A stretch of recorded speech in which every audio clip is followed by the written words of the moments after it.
Welcome to another In Wheel Time podcast, a 30-minute mini version of the In Wheel Time car show that airs live every Saturday morning. This is the award-winning In Wheel Time car talk show. Just ahead, Randy Borcheding with PaintHouse. Plus, Jeff will have the cruise in and events calendars, and I'll bring you stories making automotive news headlines this week. Howdy, along with Mike, out of this world, fix-it Mars. We always need more Jeff Zekin. I fix nothing. I break it. He fixes it. Chief Engineer David Ainsley. Thank you, David. We love you. I'm Don Armstrong. Glad that you could join us on this live broadcast if you're at 10:30 on a Saturday morning. If you're listening on a podcast, well, we already had this show. Yeah. So, and if you're looking behind us, this is all going to change here in the next few weeks. yes, this is the last time that you will see this backdrop because we're going to be moving. We're moving. And as I build up to this move, it reminds me of how much I really dislike moving. Yeah. But I'll tell you what, along with moving, there's a huge purging in my life of stuff that I haven't used or needed in years. And actually, most of the stuff that is in the studio, I don't use. Like a 13-inch type 2x4 that you think you're going to use next time, and you have that 2x4 for 20 years. The one that I strap to my rear end, so when I'm falling through the hole, it'll kind of catch me. Yep. Yeah, so there's that. Interesting. All right. Cell block 42 is where we're moving. Yes, it's very good. Well, let's head over to the... Not yet. Oh. We're making we're tweaking. Oh, God. Versus twerking. You can do both. He's done both, done and both. it's not a pleasant sight to see. No, I've it's seen not. video, not in person. I just All want right. to I wear think, next time. I think we're good now. Next time you do that, wear a belt. Ooh. All right. Let me get him to unmute. Unmute yourself there, Randy. Golly. Look at that. That's a cougar. Is it a? Oh my gosh. Is that a cougar behind you? Let's bring him up. That's a cougar behind you. Here we go. Is that Jen behind you? The cougar. It's not the first time Jen's been behind me. I'll bet. Yeah, through your entire That's life, gorgeous. thank God. Look at that car. So how have you been, my friend? I'm good, guys. I see you got the woes from last week figured out, or a couple weeks ago, whatever Yes, it was. oh my No, we God. haven't. No, Yeah. no, we No. haven't. You just can't see him today. Yeah, You- we were you just tested moved before on you to joined us. New You woes. just moved on to new woes. That's exactly Yeah. right. Moving woes now. Yeah. So it's good. It's good to be with you. PaintHouse is the name of Randy's business out there, and Randy does paint jobs. When I first met Randy, I was looking for somebody to put a paint job on the Corvairs. He looked at me and he said, "Don, you can't afford me." and I've never had anybody say that to me. But now that I've known you for a number of years, He's right. He's right. I can't afford him because Randy does. I'd like to think I was a little more diplomatic, but maybe I wasn't. No, it was all It's okay. good. It's car guys. We get it. But I will say this, and bragging about you, I don't believe I've ever seen better paint jobs on any vehicle in my entire life. This guy is top notch and 110% on paint jobs, and it may take him a while because he's going to do it right. And I appreciate that. Yes, sir. And one of those obviously fine automobiles that you're working on right now is right behind you. Tell us about that. The 70 Cougar, we had it at SEMA this last year. It was just at the recent Craig Bierman show, Texas Auto Elite. Won Best Custom there, and we're on our way to Triple Crown in Nashville week and a half from now. Now, this is not your car. This is a customer's car. This is a customer's car. Yeah. The car that's mine is out in the driveway, not getting paid attention to much. Yeah. And it's a truck. I got that. But, you know, I find it interesting that you do these super builds, if you will, all of them from the ground up and beautiful paint jobs. And these guys that own these cars obviously are putting a lot of money into them, and they actually want you to go and show these cars for them. Absolutely. I mean, in some ways, that's where they get their payback. You know, it's a lot of times they're rebuilding a memory or something, a hole in their life they never had or could afford, and now they can afford to get what they couldn't get back then. and yeah, they want people to appreciate what they've done. You know, I was they've allowed us to do. Yes, exactly. I was bragging about you to somebody this week, and the Studebaker pickup truck. Hudson. I knew I was close. The Hudson. Yeah. Hudson pickup truck. And Yes, that was absolutely spectacular because of all thank the you. work that you did on it. And that really is your shingle on your front door right there to me. And when I see that in my mind, I'm going, I've never seen anything quite like it. It's definitely unique, and it needed a lot of things to be done to it. And presently, it lives in the Museum of American Speed up in Lincoln, Nebraska. It's a beautiful museum. If anybody has never been, you should go. It's owned by the Speedway Motors Group, and man, what a piece of history that place is, full of everything. And to be invited to park it in there and let the public see it is kind of exactly what it needed. Now, when you trailer these cars around for your customers, you trailer them yourself, I assume. Yes, almost always. Yeah, because you really can't. You got $500,000 car, and to give it to somebody else. Not that there are responsible people out there that do this sort of thing, but it's kind of like, ooh, I don't know as if I want anybody else messing with this. Yeah, it's maybe I'm a helicopter builder. I don't know. I just can't let go. But I just like the process of being on the road. That's something I enjoy. So it doesn't bother me to drag a trailer around and get to go to some fun places and see friends and get out of this heat and humidity. Do you still have the toy trailer? Not the one we lived in. We now have what I'll call a semi-toy trailer. It's got a bathroom and a sleeping space, but it's not a live-in trailer like our last one was. Yeah, that's that modular one you were showing us, I believe. You could call it that. It's got some neat features in it. ATC Trailers built it for us, and they got a really neat system of things you can add and subtract and just do what you want with the trailer very quickly and easily. So I want to know about the rig you got now. Have you got you a Freightliner or a Kenworth? No, I did buy an F450 though. Did you? And it's always been my dream truck. And I'll just tell you this, it's a rough riding truck. There's no way around it. Well, especially without a load on the back of it. Exactly. I've done a few things to minimize that issue, but I don't think you can get around it. It's an F450 no matter how you color it. Do you have to have a CDL for that? No, you can drive it and insure it normally. Now, that's a 1-ton, correct? Well, technically it's more than that. I was thinking 1 1/4. They downrate them. The stickers on the door jamb say 14,000, which is the same thing a 350 says, but it's capable of far more. But they put the number on the sticker so that guys like me can get regular insurance on them. Is it a diesel? Yes, the Power Stroke. Yeah, and how does that work for you? I've always wanted to ask these questions, but I never. Now that I know somebody that actually has one of them, how does it work? I wouldn't tow with anything but a diesel, number one, especially when you're dealing with a lot of weight. The problem with diesels, and it's true of all the brands, is they are so clogged up with the emission systems that they can't breathe, and you can't idle them for more than 20 or 30 minutes or they will shut themselves off. There's just so many things that have taken away some of the advantages of a diesel, which is efficiency and obviously power, that it's still the best way to do it, but they have really made it difficult on us to control our costs. These trucks, they're $100,000 these days. Yes, we're well aware of that. Yeah, it's crazy what they cost. They're beautiful pieces of equipment. I love the truck, but my God, would I love to give it a weight loss program, so to speak, and take off some of those things that clog it up.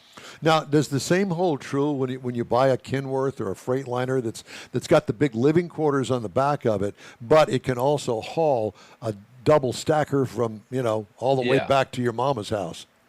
Yeah. They all have emissions now. Yes. Interesting. Okay. So besides the Mercury that you've got behind you. What else are you working on? Yep. We're working on a 68 Cutlass convertible. Oh. It's in assembly right now. We've got a 67 C10 truck. We're painting, body working and painting for the guys up at Hammer Fab in Austin. Beautiful truck, a lot of custom metal work. There's a couple in upholstery right now, a 55 Chevy sedan, a 67 Firebird convertible, and we've got a 69 Corvette T-top car that is about to go to upholstery. So there's several of them in here in varying states of disrepair. You mentioned you got a vehicle over in upholstery. The last time we talked to you, you were looking for an upholsterer. You were traveling out of state to get it done at one time. Yeah. Is it local now? Oh, I forgot to mention we got a 68 Roadrunner. You may see a pink fender over here. That's part of that car. Yeah. That's also in upholstery. So the Roadrunner's at a shop called MTI in College Station. They're doing a beautiful job. An amazing use of 3D printing. Almost the entire interior has been 3D printed, less the seats and the carpet. It's just unbelievable what they're doing now. And that whole game has changed. If you're not keeping up with that technology, you're going to be left behind, I'm afraid. So you could get a classic vehicle that maybe a part is no longer made for the dash, or maybe a door panel or an armrest, and they could recreate that. I'll be darned. This Cougar's a prime example of it. Brent at Sculpt Garage, he's in San Marcos, Texas, did this one, and it's about half 3D printed. The entire dash is 3D printed, the console, pieces of the door panels, the whole trunk decoration, the trim panels in the trunk. It's amazing what they can do in a computer, print it, and for the most part, just fine tune it a little bit and cover it, and they're done. Now, that's clearly oversimplifying it, but it has changed the game, because you can make the radio that's in this Cougar look like Ford or Mercury put it there instead of like an add-on. It's really interesting and trend setting the way they're changing this whole industry. Interesting. Not to change the subject, but what kind of motors that thing got in it behind you? It's the 4.6 Terminator, so it's a supercharged V8 out of the 04 Cobra Mustang, which was a 2-year power plant. It's very unique, makes a lot of power, but it's a bit tricky to get parts for. The customer, we came up with this engine years ago. At one point, we decided, are we going to stick with this, or are we going to go to the more modern Coyote engine? And he decided to stick with the 4.6 Terminator because it is so unique. So it looks big when you open the hood, but it's a tiny little engine cubic inch wise. It's 281 cubic inches. Wow. But it makes a lot of power. But it's not the Eliminator. It's a Terminator. It's called the Terminator, correct. Right. The car is our emulation of an Eliminator. Gotcha. Back then Cougar had that as their version of like the Boss 302. Exactly. Yep. A trim package, a performance package. They never made a convertible Eliminator. So we decided, with the customer's input, well, let's make something they never made as if it's a prototype or a concept car. And we called it Top Eliminator, just because it's got a top. You eliminate the top when you put it down, and it's an Eliminator. So my little play on words. Yeah, I had a Nova in high school. Best friend of mine had a Cougar. His dad bought it for him. He painted it a silver, had a black interior, and it was a pretty car. It was a nice car. Very nice. What year Nova? 72. My first car was a 71. I love those cars. Yep.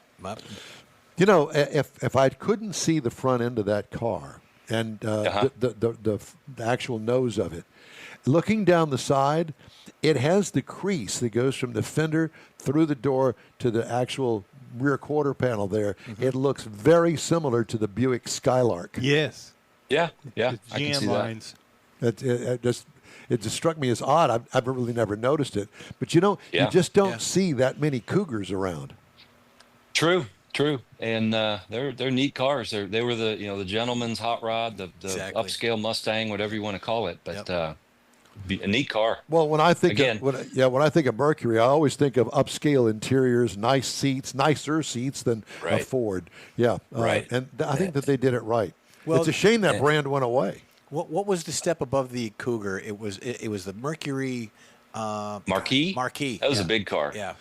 I like to refer to that as the Marquis. But didn't the Cougar actually had a step up? There was 3 levels of the Cougar. There was a base. And XR7. Yes, that's it. Thank you. XR7. Yeah.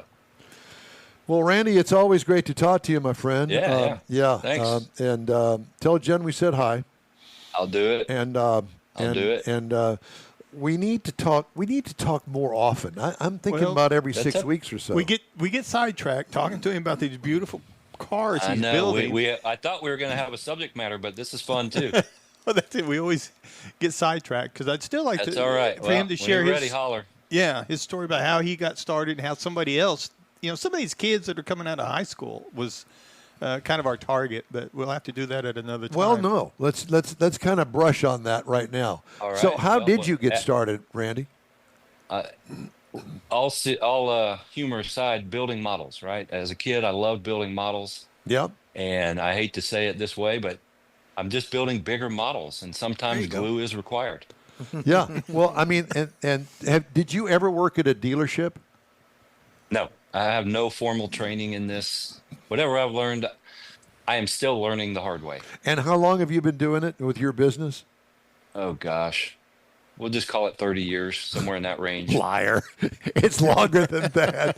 But, I will say this, that I learned about Randy is the fact that people come to Randy and say, will you mix me a special color? And that is really his specialty in my world. He does beautiful work in the garage, but mixing those paint colors truly is outstanding. I don't know anybody that can do it like you do. I'm interested in a nice brown. Oh, God. We have one called Hot Chocolate. There you go. There you go. It's just your thing. Matches me. This color on the Cougar, they had a color like this in that day. Yep. And we mixed it up. I did my spin on it. It's got a little pearl in it. They called it school bus yellow. I call it short bus pearl. Short bus pearl. Which we've all Don, taken. you should recognize that color. Yeah. It spoke to me, and I know exactly where it came from. Yeah. Don't lick the windows. And I'm good at that. Oh my gosh! But let's get more into that next time that we talk. I want to talk to you about schooling youngsters that are really into paint and body. We need them. Huh? We need them. We need young blood in this industry. Yes, most definitely. And have you ever had anybody in the shop that you're kind of grooming? I do now. We've got a couple younger fellas that have the passion and the want, which is a whole lot of the equation. That's the main, yeah. We just have to fill in the gaps with the skills and techniques. And the know-how, yeah, exactly. All right, we'll get more into that in our next conversation, about 4 or 5 weeks from now? Yeah, that'll work out really good. All right. Well, sounds good. Randy, God bless you. Thank you. It's great to talk to you, my friend. Thanks, fellas. Take care. Randy. You do the same. Thank you, sir. Hey, be sure and join us for our live show every Saturday. In Wheel Time airs Saturdays at 10 to noon on Facebook, YouTube, and InWheelTime.com. Thanks for joining us today. We got the cruise in and events calendars and headlines just straight ahead, so stay with us. The Tex-Mex dining experience is defined by Lupi Tortilla, your destination for Texas's best beef fajitas and frozen margaritas. Since 1983, Lupi Tortilla has served authentic and time-tested recipes made with the freshest ingredients. Atmosphere is part of the award-winning experience at Lupi Tortilla, all developed in a little house near Highway 6 and I-10 in West Houston. Visit any of the Lupi Tortillas and you'll see the same attention to detail in each and every location. Start your Lupi experience with queso flammeado and guacamole, along with a classic frozen margarita. Dine on famous Lupi beef and chicken fajitas, or pepper shrimp brochette, or a fish or vegetarian entree, and finish with a scrumptious flan for dessert. Find Lupi Tortilla in Houston, College Station, Beaumont, Austin, San Antonio, and Dallas-Fort Worth. There's a Texas location near you. The recipes are authentic and time-tested. The ingredients always fresh. Lupi Tortilla, he's pretty good. Apple or Android, In-Wheel Time podcast can be found everywhere, on the stream and through downloads. Whether you're on the road or at home and jonesing for a different kind of car talk show, give In-Wheel Time a try. Honest new car reviews, fun, informative interviews with real car people, weekly automotive news, features like Jeff's Car Culture and Mike's Driving Destinations, all on In-Wheel Time. Check us out on SiriusXM Podcasts, iHeartRadio, or while you're shopping on Amazon, through Amazon Music. InWheelTime.com has a list, and we know you love lists. guests. It's the In-Wheel Time Car Talk Show. Thanks for joining us today. Time now. Let's do, No, I was just pointing at people out there. One of them kind of wasn't paying attention, and I see you out there. your X-ray vision? You bought those glasses when you were a kid, didn't you? Because they told me out I of the back of the comic book, you know. That's the back exactly. cover. I sent 3 box tops and a quarter in, and that's what I got. And there's always, did you remember? They always showed some girl in the picture in a nice dress, X-ray glasses. Exactly. That was, Yeah. that was the hook. That was the. No, you need to send 4 box tops in for that one. No, actually, that's the upscale model. Yeah. All right, time now for the Cruise In and Events calendars, Jeffrey. Yeah, Caffeine and Chrome, Gateway Classics of Cars. These are for next Saturday, the 30th, from 9 a.m. to noon, right about the time we're on the air, so you can listen to it over there. It's at 1910 Cypress Station Drive in Houston. You got classic cars. You got a lot of pastries, coffee. It's a good car show, 9 to noon. Get out there and enjoy I haven't that. been there in years. I remember when they first started that, and I went, and it was a brand new venue. I'm going, wow, this is cool. There's no admission fee, open to the public, pet friendly and everything. So, and then we got another Saturday event next week is the Benefit Car Show and Barbecue at Marshall's Tavern in Conroe. Good for them, 1717 North Fraser. It's a benefit car show. Country Custom Fabrication is putting it on. So there's a registration of $35 if you want to show your vehicle in the event. All kinds of stuff going on. They've got food. They've got best car, best modern car, all kinds of things, best rat rod. So go out there and enjoy that. One more for Saturday of next week. You've got Caffeine Chrome. Again, another one. This is at a different place. This is in New Braunfels for the Gateway Classic. So We've been there on the Hot Rod Tour. Exactly. So that's in New Braunfels at 679 Holken Drive. It's Suite 105. It's a big place. Go out there and enjoy that. Again, a lot of stuff. There's no admission, pet-friendly, good stuff. The 31st, which is Sunday, you got Brazoria County Cars and Coffee. It's in Lake Jackson. Been there. Lived not too far from there when we first moved to Texas. Enjoy some stuff. It's 9 to 11. It's at 221 Parking Way Street, and it's last Sunday of every month. Parking Way. And then Saturday, the 18th of October, we got Spring Branch from 10 to 1. That's a remote out there. And then we've got one, what is that? The Gulf Coast Auto Shield. Gulf Coast Auto Shield. Yeah, we got another event going on there for those folks as well. So if you're looking for an event, you can get on Facebook, YouTube, all that stuff. They do post it. Get a hold of Bobby Sparkman. He's got a lot of stuff that he's got going on. Matter of fact, they zeroed in on the dates for the next Hot Rod Tour. I think it's April 23rd. Yep. Through the 26th. You Sounds betcha. right. Sounds right, yeah. So pack your bags. We're going. Yeah. And my suggestion is if you're going to go or making plans to go, get the hotel room in Victoria now. Yep. Because they wind up selling out every place around there. It's a great event, but I think that's the best part, to be honest. I mean, it's nice to go for the cruise, but I agree. that environment down there at the park that they work with the city on is just... And I'm going to make this announcement today. Here we are going into Labor Day weekend, right? That I'm not going to have anything to do with In-Wheel Time other than look pretty and take my car. It's going to be on you. What's he Yeah, saying? what he said. It's all on you. Yeah, so I can't wait to see your walk around from Victoria Square down there. I'm sure it'll be great. Well, you can take Becky, hold her by the hand. Jeff could be your cameraman. It's going to be wonderful. I just need to get a car because I already look pretty. So Well, that's I got true. half the battle already done. It's half the battle. Yep. All right, some of the news headlines this week. Start off with this one. Humpy Wheeler has died. Yeah. You mentioned that Humpy yesterday. Wheeler, who helped usher NASCAR's presence onto the national stage back in the 70s with imaginative, often over-the-top pre-race shows and a completely new vision to racetrack facilities, has died. He was 86. Wheeler spent 33 years at the helm of Charlotte Motor Speedway, a 1.5-mile facility that under his supervision became one of the sport's first show places. You ever been there? No. Absolutely spectacular. No, what was it again? Charlotte Motor Speedway? Oh, yes, I have been there. I thought you said something else. Yes, I have been there. Thank you. Have you been smoking something? No. Extravaganzas, unbelievable in the pre-race world, just as often as they were parts of the whole series, really. They ran the gamut from school bus vehicles, leaping row upon row of junk bounds cars, to Robosaurus, a towering, fire-breathing, car-crunching mechanical robot, to recreations of numerous military operations, including the invasion of Grenada. He did all of that. On the infield. On the infield before the race. It was absolutely spectacular. Charlotte was the first track to build condos on the site, offering fine dining in a restaurant overlooking the racetrack. And most telling of all, the first speedway of its size to feature racing under the lights. Yeah. It's kind of a given these days. If you're going to have a nighttime race, you got to get it ready for TV. What's tonight? Daytona's tonight. Daytona, which is what, 2 2/3 miles, 2.5 miles. Yeah. Talladega's 2 2/3. Anyway, under the lights. Can you imagine lighting that thing? Wheeler was inducted into the International Motorsports Hall of Fame in 2006 and Motorsports Hall of Fame of America in 2009. In his more than 30 years on the job, he's never failed to entertain us.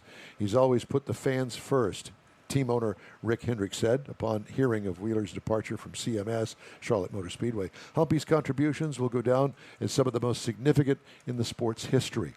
Under Wheeler's direction, the track became the gold standard by which all other racetracks were built and how they were measured, said 7-time series champion Richard Petty. And I will tell you and remind everyone that the mile-and-a-half track was kind of unique to Charlotte at the time. The one in Dallas, the one in Las Vegas, they're both kind of carbon copies. Kind of cookie cutter. That's what the whole point of the mile-and-a-halfs. They were, in the very beginning, why are they all the same?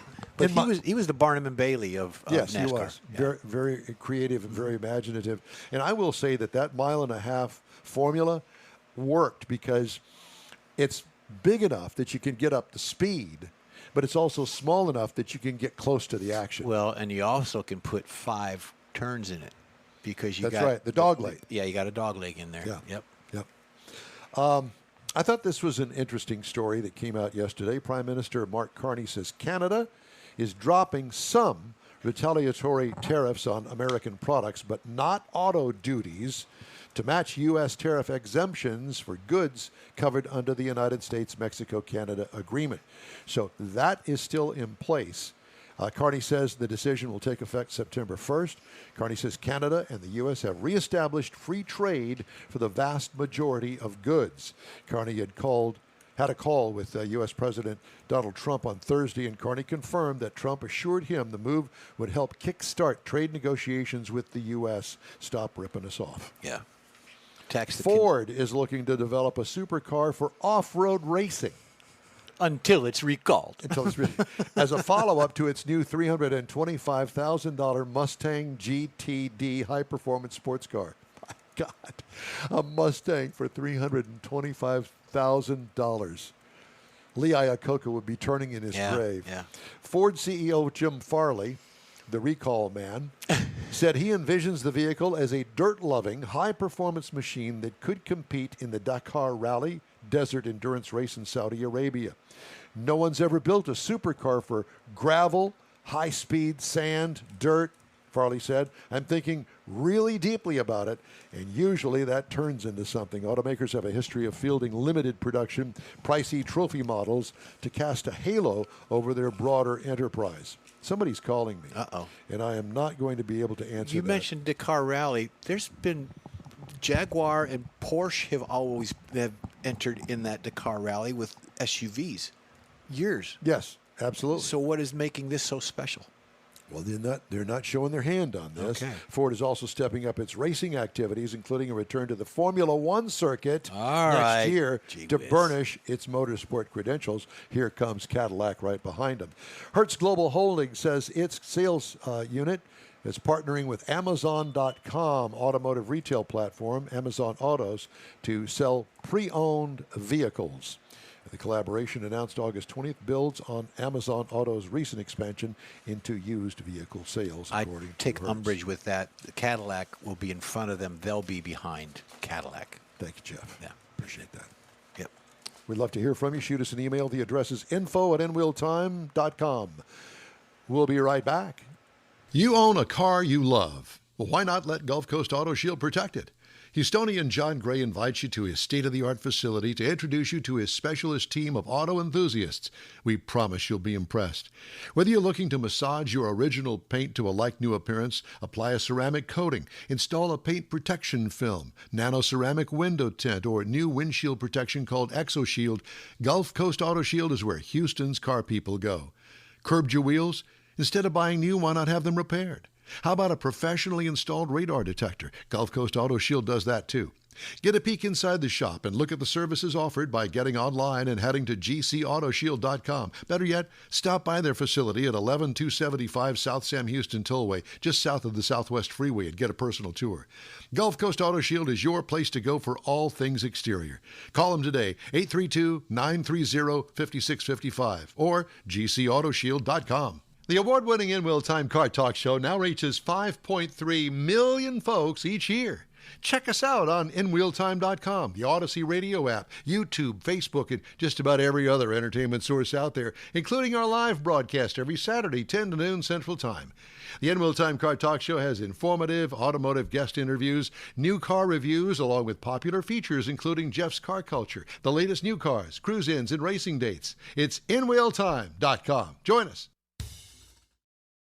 That's it for this podcast episode of the In Wheel Time Car Show. I'm Don Armstrong, inviting you to join us for our live show every Saturday morning on Facebook, YouTube, Twitch, and our InWheelTime.com website.